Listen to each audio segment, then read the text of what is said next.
Hello, कैसे हैं आप सब। आशा करते हैं आप सब स्वस्थ होंगे, मस्त होंगे, ज़बरदस्त होंगे और आप सभी की तैयारी बेहतर चल रही होगी। अभी हम आप सभी के बीच एक छोटा सा टॉपिक, एक चैप्टर क्लास 11th का, जो कि आप इस स्लाइड पे देख रहे होंगे।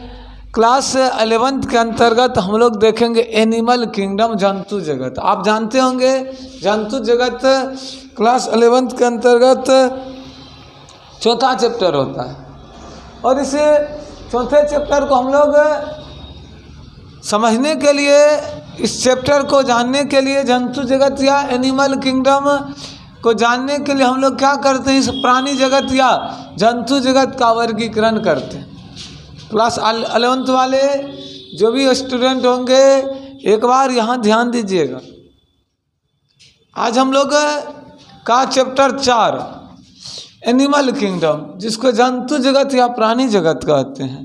तो जंतु जगत का जो वर्गीकरण किया जाता है, इस वर्गीकरण का आधार है फाइलम या संघ। हम लोग पढ़े थे टैक्सोन, वर्गक। टैक्सोन के अंतर्गत हम पढ़े थे वर्ग की पदानुक्रम के अंतर्गत टैक्सोन की संख्या 7 आती है, 7 आती है। केपीसी ऑफ जीएस हम लोग पढ़े थे नहीं, तो उसमें आया था संघ, संघ जिसको फाइलम कहते हैं। और जंतु जगत का जब हम वर्गीकरण करते हैं तो इस वर्गीकरण के आधार पर हम लोग संघ के आधार पर जंतु जगत को 11 संघ में बांटते हैं। फाइलम, संघ 11। कितना संघ होगा सर? जंतु जगत के अंतर्गत 11 गो संघ आते हैं, 11 गो फाइलम आते हैं। जब पादप जगत को बांटते हैं तो डिवीजन के आधार पर बांटते हैं, विभाजन के आधार पर बांटते हैं नहीं। तो चलिए सर, बात क्या है, सबसे पहले हम लोग देखेंगे कि प्राणी जगत या जंतु जगत का सबसे पहला संघ जो आता है, सबसे पहला संघ जो आता है सर, इसका नाम होता है पॉरीफेरा।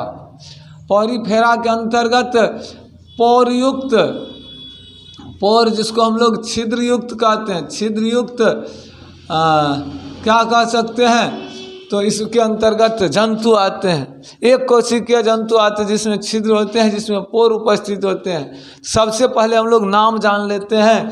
जंतु जगत या प्राणी जगत के अंतर्गत सबसे पहला संघ जो आता है, संघ पॉरीफेरा आता। पौ से पॉरीफेरा, पौ से पहला, याद रखेंगे, पहला संघ पॉरीफेरा आता है। दूसरा संघ का बात करते हैं तो संघ सिलेंटरेटा, सिलेंट्रेटा संघ जिसको हम लोग नाइडेरिया कहते हैं। तो पहला संघ पॉरीफेरा, दूसरा सिलेंट्रेटा जिसको नाइडेरिया कहते हैं, तीसरा संघ आ जाता है संघ टीनोफोरा। चौथा संघ देख लेते हैं संघ प्लेटी हेलमेंथिज। प्लेटी हेलमेंथिज, प्लेटी मतलब प्लेट जैसी संरचना, चपटे कृमि इसको कहते हैं, फ्लैट वर्म कहते हैं, फ्लैट वर्म। प्लेटी हेलमेंथिज को प से प्लेटी हेलमेंथिज, एफ से फ्लैट वर्म, प से प्लेटी हेलमेंथिज, फ से फ्लैट वर्म मतलब चपटा कृमि। प्लेटी हेलमेंथिज को फ्लैट वर्म कहते हैं। थोड़ा सा कनेक्ट करके पढ़ना, लिंक करके पढ़ना। उसके बाद संघ स्केल हेलमेंथिज, इसको कहते हैं गोल कृमि, नहीं गोल, राउंड वर्म कहते हैं। स्केल हेलमेंथिज को राउंड वर्म, गोल कृमि कहते हैं। और इसी गोल कृमि को नीमेटोडा कहा जाता है, नीमेटोडा, नीमेटोडा कहा जाता है, याद रखिएगा। छठा संघ आता है सर एनिलिडा, एनिलिडा संघ। छठा संघ कौन सा आएगा? एनिलिडा। हमारे साथ एक बार ध्यान दीजिएगा। पहला संघ पॉरीफेरा, दूसरा सिलेंटरेटा, तीसरा टीनोफोरा, चौथा प्लेटी हेलमेंथिज, पांचवा एस्के हेलमेंथिज तथा छठा होता है Annelida.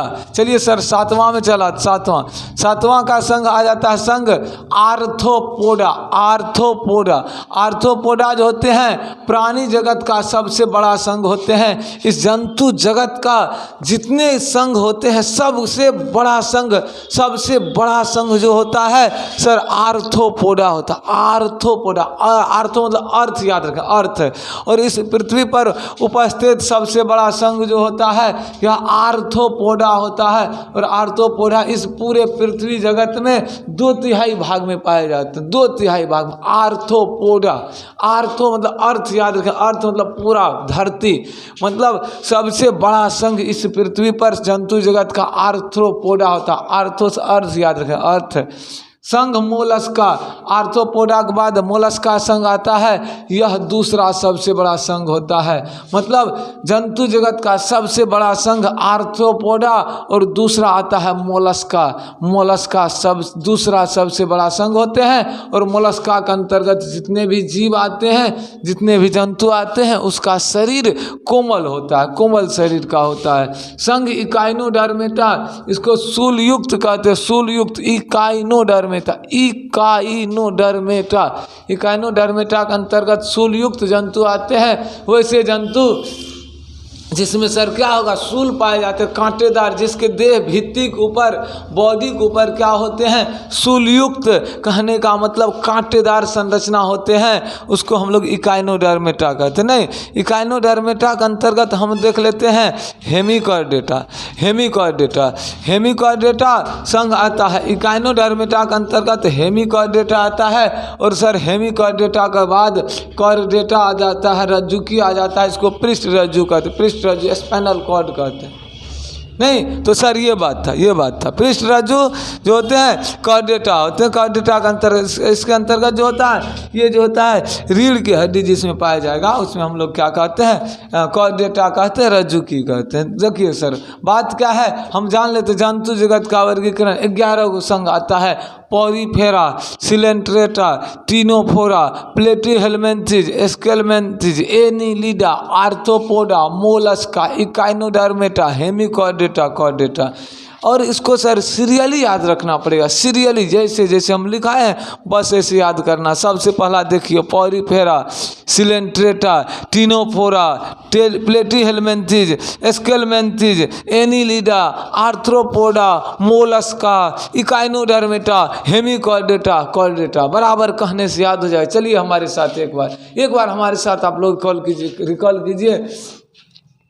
Porifera, Coelenterata, Ctenophora, Platyhelminthes, Aschelminthes, Annelida, Arthropoda, Mollusca, Echinodermata, Hemichordata, Chordata. 11 गो संघ। पॉरीफेरा पोरयुक्त संरचना के अंतर, इसके अंतर्गत जीव आएगा। सिलेंट्रेटा को नाइडेरिया कहते हैं। प्लेटीहेलमिन्थेस को चपटा कृमि या फ्लैट वर्म कहते हैं। स्केलमिन्थेस गोल कृमि, राउंड वर्म, या इसको निमेटोडा कहा जाता है। आर्थ्रोपोडा जंतु जगत का सबसे बड़ा संघ होता है, यह पूरे पृथ्वी पर 2/3 भाग होते हैं। उसके बाद मोलस्का, यह दूसरा सबसे बड़ा संघ होता है। इसके अंतर्गत आने वाले जीव शरीर का संरचना कोमल संरचना की होती है। इकाइनोडर्मेटा शूलयुक्त होती है। उसके बाद हेमिकॉर्डेटा, कॉर्डेटा जिसको रज्जुकी कहते हैं, पृष्ठ रज्जुकी कहते हैं। इस कॉर्डेटा के भी कई सारे प्रकार होते हैं, हम लोग आगे अगली पॉइंट में, अगली टॉपिक में, अगली स्लाइड में देखेंगे। तब तक के लिए आप लोग हमारे इस वीडियो को आगे शेयर कीजिए। जो बच्चा को अभी तक इस प्लेटफॉर्म सुमित बायोलॉजी क्लासेज के बारे में नहीं पता है, वहाँ तक फैला दीजिए, दूर दूर तक फैला दीजिए, जिससे कि हमारा जोश जुनून उत्साह जगा रहेगा और हम आप लोगों के लिए काम करते रहेंगे। तो जैसा कि आप लोग का ये पॉइंट क्लियर हो गया, आगे आते हैं अगली क्लास में। तब तक के लिए धन्यवाद। लाइक करें, शेयर करें, सब्सक्राइब करना नहीं भूलें। और जितने भी दोस्त सारे फ्रेंड्स हैं सबके साथ शेयर करें। धन्यवाद।